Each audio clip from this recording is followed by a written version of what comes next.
And that's why they say that man's best friend is a dog. Okay, and then cows. If you look at when I was running in the hills, and my son had dogs years ago, and when we took him in the hills to run, I realized why the dog would have been domesticated first. Because the dog runs out ahead of you, he's running and smelling and listening to everything. And if you're going somewhere, especially in those days, there was always something out there in the woods. It could be other animals, it could be another tribe, it could be anything, you know, waiting along the trail. And that dog running ahead of you, sniffing everything, and he's gonna bark, and if there's anything out there, he's gonna get to it first and he's gonna bark. So he was domesticated because the other thing was his loyalty. Once the dog was raised and trained, you could take a little wolf pup or anything and train him, and he would become loyal to you. And there's only a couple of little dogs. They say dormant pictures sometime turn on the people, but most dogs are loyal. And the cow, domesticating the cow, hey, that's pretty big. Because you got milk, that means you got protein, right? You got all of those things right there with you. In those days, milk was known as one of the most, it's a whole food because it has vitamins, proteins, and what have you in it. So if you domesticate the cow, number one, the dog, you got protection and aid and assistance. And number two, the cow, you have a whole food. So it's a barrier against starvation. And it's a safety against attack. The title of our rendition today is Domesticated System. You may not believe it. You may not even understand it. But what we have done is we have domesticated the system. Oh, what do you mean, braggart? You're a braggart, old coon. That means, technically, we have trained and educated the system just like you train a dog to go out and spot anything that's going wrong, and he bark and holler if anything's out there.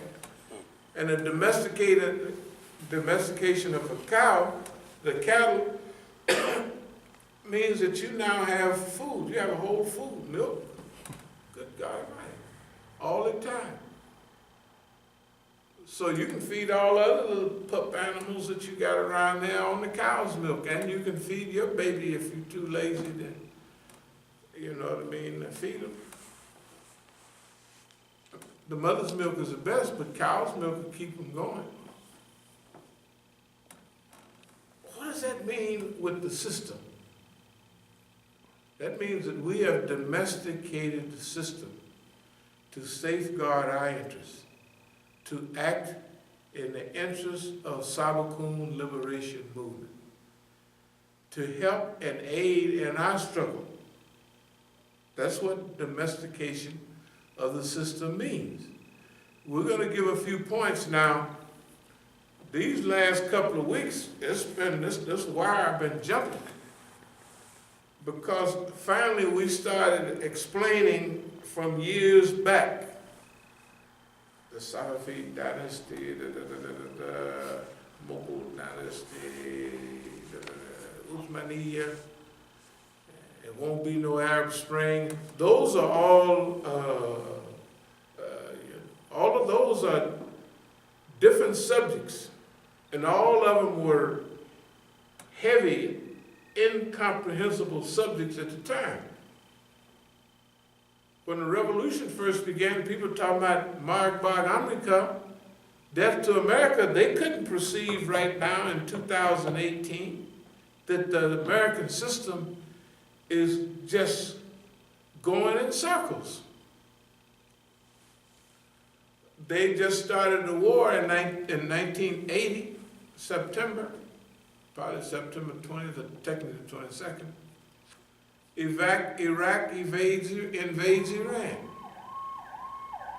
Nobody thought Iran was going to survive, but it's there. Export of the revolution. Everybody was running around with flyers and books thinking that's going to export the revolution.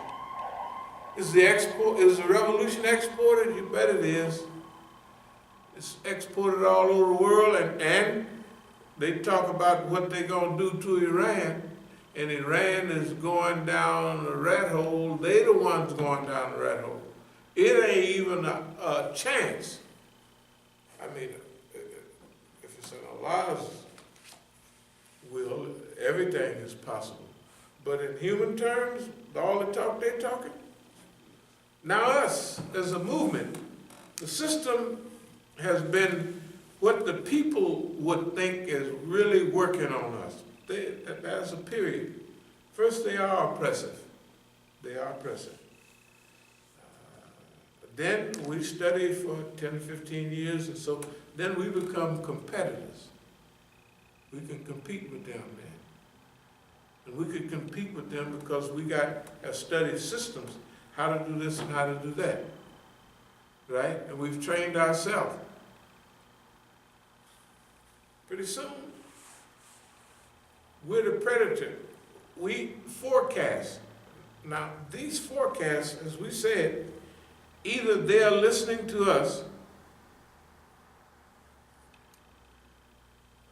or we're willing this stuff into reality ourselves, like, something's going on. At the head of it all is Allah subhanahu wa ta'ala that's making it all happen.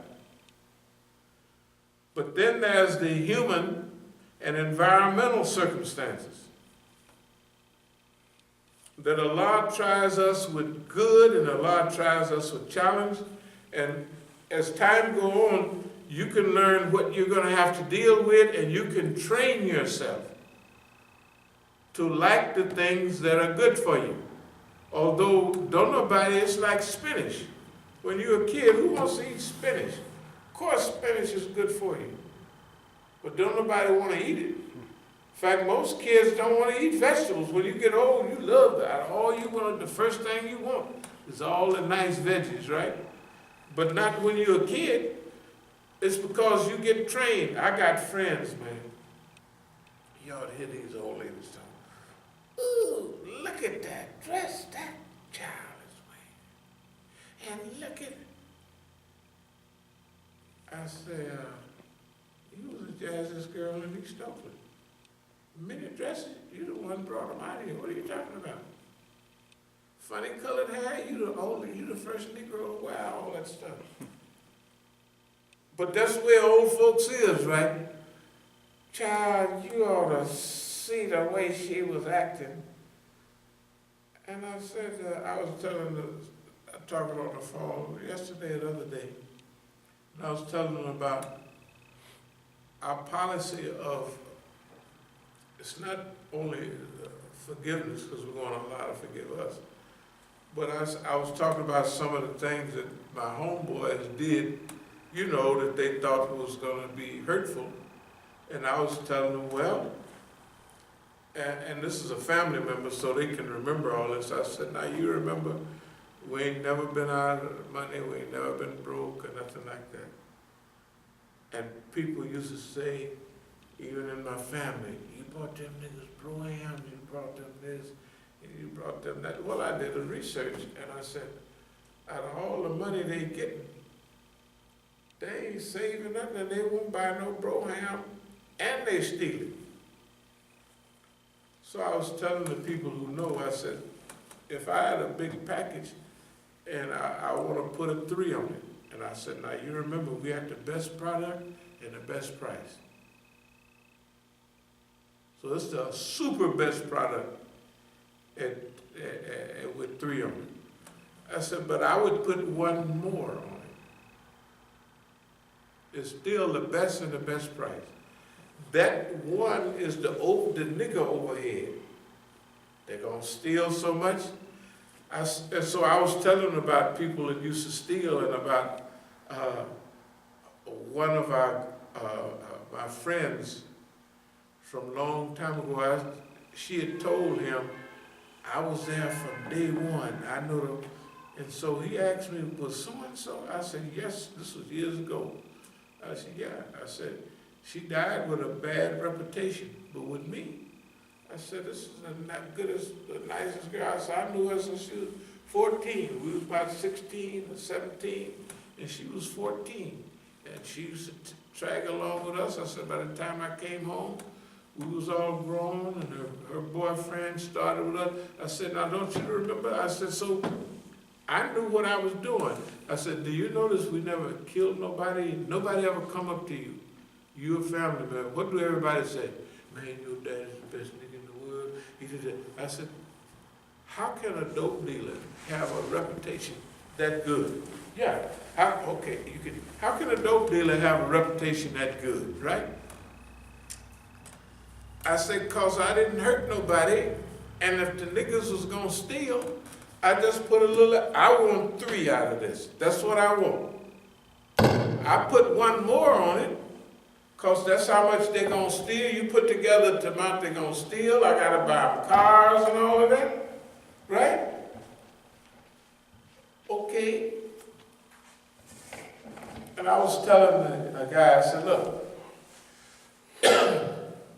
I said in the 80s, they was burning niggas up, setting each other on fire and shooting each other for $50.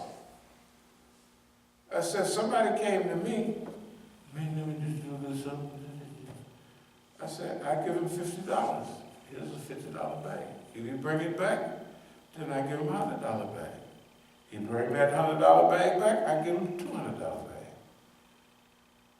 He bring that back, I give him a $400 bag.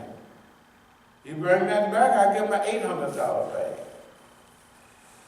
And I keep on going, as long as he want to go. If he get up to $3,000, which I ain't gonna let him run that far, but if he owe me if he run off with $1,000, he done brought me $15,000 in profit. I said, people have done that. Would I go look for it? Absolutely not. Would I didn't want him to be uncomfortable. I'd almost let him know, now whenever you stop coming back, that's where it stopped.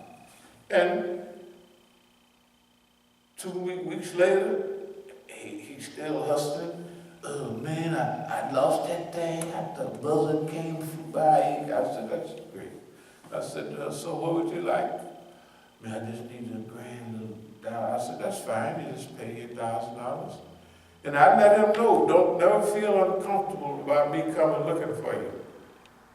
Because the first bag I give you is $50. Think about it. If he run off with that, he just run off with $50. And I already know him, so he came and bought $10, $50 bags already. Now you want to get a little bigger? I guess, sure, I'll let you go. That's yours. You're going. And then he bring the money back. When he bring the $50 bag back, he's already paid for the $100 bag that I'm going to give him 2, 3 times over. Because remember, I'm getting 4 times my money. So that's the way we did business. And everybody was happy. I said, I was not going to do and have anybody thinking that I'm going to come do something to them. Because if you get niggas scared enough, they might come looking for you. They will. You can't go scaring everybody all the time. You know, and they going to run off, go to another town, they go through all kind of changes. Oh, absolutely not. Don't you worry about a thing. If you don't bring me that little money back, you done already made me 10 times that. And you cool off for a couple of weeks, you can come back. Get another package, you just have to pay for it. Start all over again. And we start you off at 100 and then 1,000, you pay for that. We ease you up after 3-4 times, start easing you back up. If another buzzard fly in and run off with it, well, you already paid for it 10 times over. Anyway, those are policies that safeguard the community. One of the things that we found out and we realized from being in the pen, that they always try to keep a balance of numbers of Mexicans, blacks, and whites in those days. But I realized when I was a little kid, if it was 60 people in this company or whatever, but it was only 10 blacks, but they had a good, strong leader and they were unified, they could run the whole little company. But if they had 30 white boys and they were just floating around, and so we learned the principle of organization. We just learned it, it's just natural. So we never did fight other niggas. One of our best friends, let me get back to what we're talking about. In other words, we don't fight niggas. Keep your mind on who your enemy is. Okay. So we head back to Oakland, we head back with a detailed legal approach. We'll also be headed to South Africa to tell our story. This is a big story. And we're going to tell it like it is, not like the way we've been talking in here. It's bigger than that. We faced down the United States government for almost 40 years in Islam, with them throwing everything at us, including the kitchen sink, and they ain't did nothing. That's a story worth telling, and we're going to tell it about the As-Sabiqun liberation movement. So we will use the Bay Area and Oakland when we want and how we want. For instance, I had a court date tomorrow, but the lawyer's going to put it off. But when I go back to Oakland, it does make a difference what the government do. We're going to go through our legal process. If the government went crazy and said, you can't go back in your property no more, you can't, well, they're just going to come arrest me every day. Because they don't have the right to say that, and that's our property.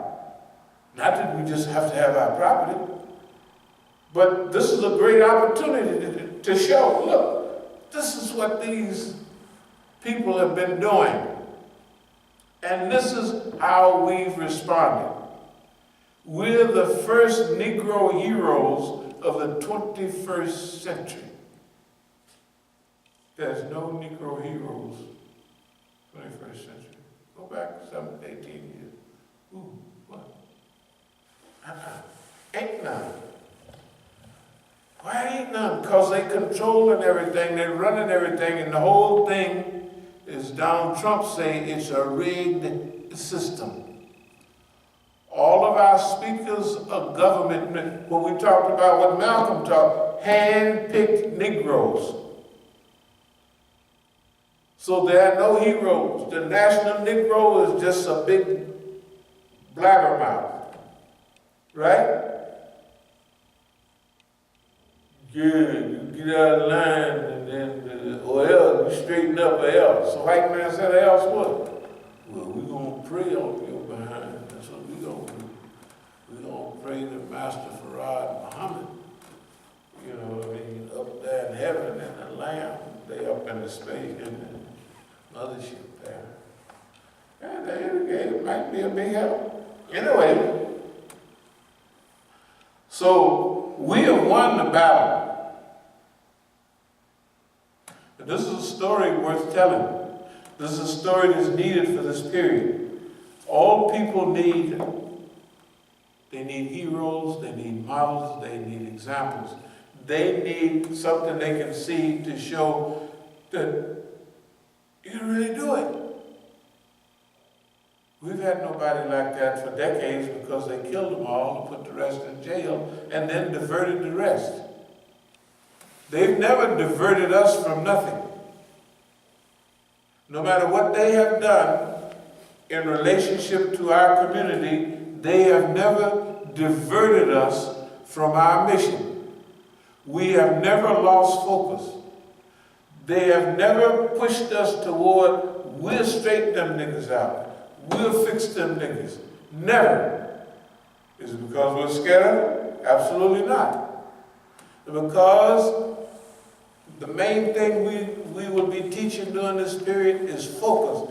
How to stay focused on the enemy of the people, the enemy of the masses, and how not to be diverted to tertiary projects, secondary projects, right? So you stay focused on what you're doing. See, we stay, our Sabiqun liberation movement, Sabiqun liberation organization, stays focused on the problem maker. That's why no matter what anybody do here, no matter what anybody do in Oakland, no matter what anybody did in LA, no matter what they did, we have never used up any energy on them. Why? Because they're the functionaries of the system. And you can't do nothing to the system by using up any time on them except being diverted from the system. The mean old euro. So we have the greatest story in modern times. Now we have to organize to tell it. So we'll be going back to Oakland. We'll be organizing. What do you mean? Organizing our propaganda mechanism. The way we was talking about editing. We already got the material. All these CDs, DVDs, all those CDs in stacks from 2013, 14, 15, 16. Including these, all the ones back to Air War 2003. Remember that Air War? Remember Bush